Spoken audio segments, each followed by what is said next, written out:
Google Tag Manager, a tag management system from Google. It solves the simple problems for us marketers.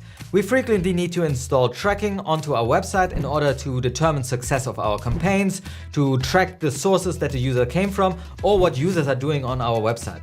In order to do that, we need to oftentimes install a tracking script onto the website itself. And these are also called marketing tags. Now previously, you might have gone into your code editor and added the script, customized them to your needs, and then quickly lose the overview of how many tags you have already installed and what they're actually doing. Can get quite confusing. With Google Tag Manager, you actually only install one central snippet onto your page, and henceforth all your different tracking codes are deployed through a graphical user interface of Google Tag Manager.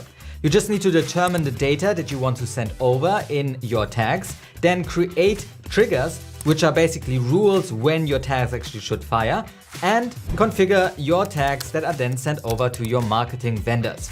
If it's all set up, Google Tag Manager deploys your tracking code in the background. But there are many more advantages to Google Tag Manager, like a version control system, a preview mode so you can test your tags before going live with them, and a management functionality to keep an overview of everything. Overall, you can be way more flexible, granular, but also more organized in your managing of your marketing tags with Google Tag Manager. This has been GTM in 100 seconds. If you want to learn more about Google Tag Manager, then I urge you to check out our beginner's course on Google Tag Manager right over there. If you're a little bit more advanced, we have some tricks and tips for you in this playlist over there. Now, my name is Julian. Till next time.